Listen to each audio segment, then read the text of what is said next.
Yo, what's up guys? Cartoons here and welcome to another video. And this topic is not exactly one of the most known topics to make a tutorial about, but I feel like it's necessary anyways. I don't know if you guys saw, but I did a 1 versus 1 Mage tournament not too long ago in the GCD tournament.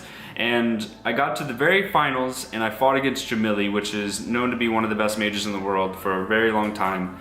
And one of the main differences in feelings like how my feelings about how I lost was the fact that he was much better at managing his pet, and really in like 1 versus 1 scenarios, and Mage versus Mage, obviously, like managing your pet's a really big deal.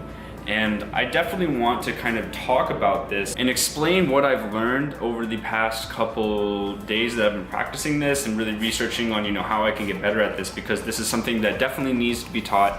It's not something that all mages should really focus on for just at least a couple days, because it's a couple really intricate mechanics that really do matter in the long run.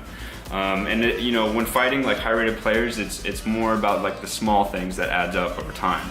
So with that all being said, I'm gonna go ahead and explain to you just a couple tricks that I've learned over the past couple days.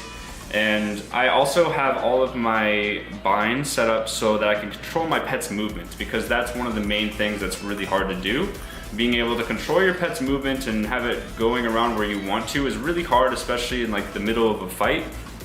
And especially because the water elemental pet has a little bit of lag.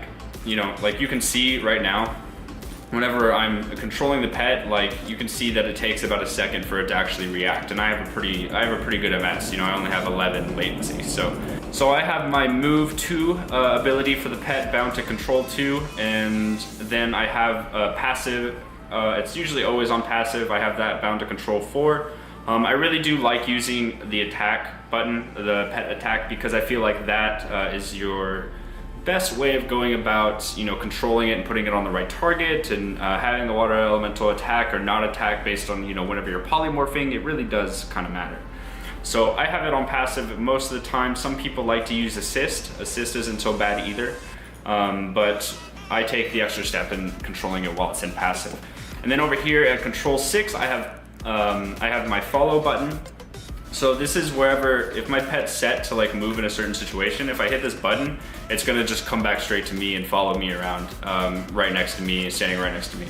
As opposed to, standing in one spot. This is kind of how you can reset that.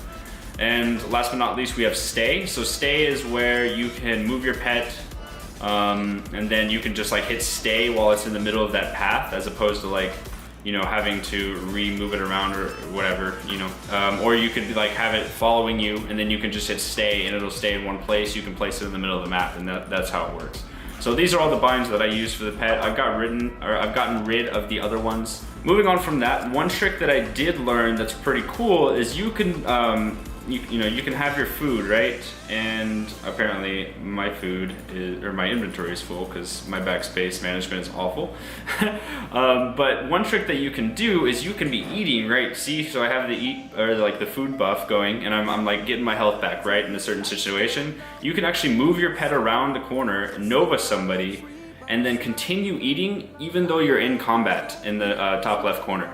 So this is something that's a very good trick, and I've used this multiple times in dueling situations since I've learned it, because there's a lot of situations where you will be eating, right? You will need to get that food buff on so you can get some health back and get a really clean reset. Somebody's running at you to stop you from eating, and they're likely going to do it. If you have the knowledge and the mechanics to be able to move your pet around the corner and then frost nova them in place while you're eating, and you get that full reset off, that's really the difference between winning and losing a game. And I feel like it's important for you guys to learn that if you are an aspiring frost mage.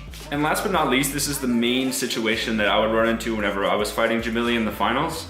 And this was when he would be at one pillar and I would be at another pillar, and we would just be kind of facing off between each other and really didn't have any way to go about getting to each other, because we really didn't want to commit very often. But the main thing is that what is it that you would do with your pet? And one thing that I've learned a lot of mages do is that they'll send their pet over here. They'll send their pet off into the distance where this, I could walk out and show you, because this isn't a real scenario, this isn't a real duel, but if you see the pet right now, it has clear line of sight of both this side of the pillar and this side of the pillar. So if the enemy player ever decides that he wants to start eating or drinking or using a bandage to get back on full health, you can stop him from doing that just by having good pet management, and I feel like that's very useful. So keeping it there for, you know, that situation could work out, especially if they're sitting like at, you know, I have this, I have Skywalk in here, he's helping out, and he's gonna stand very close to the pillar on that side.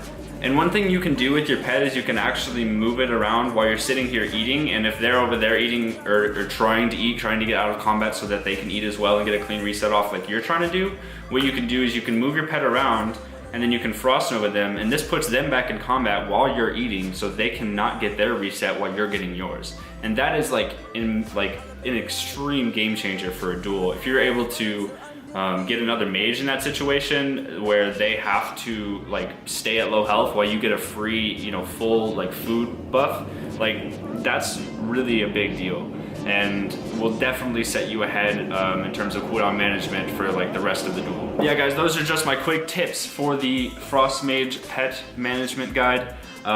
This isn't the hugest topic ever, but it is something that you guys should know if you're trying to become a better Frost Mage, and I wanted to make a video over it. So that does conclude the video, guys, and I hope you did enjoy. If you did, please be sure to give a thumbs up and subscribe to my channel for future content. And thanks for watching, guys. If you want to check out my full Frost Mage guide, it is on my website, which is in the description, and I'll see y'all later. Cartoons out.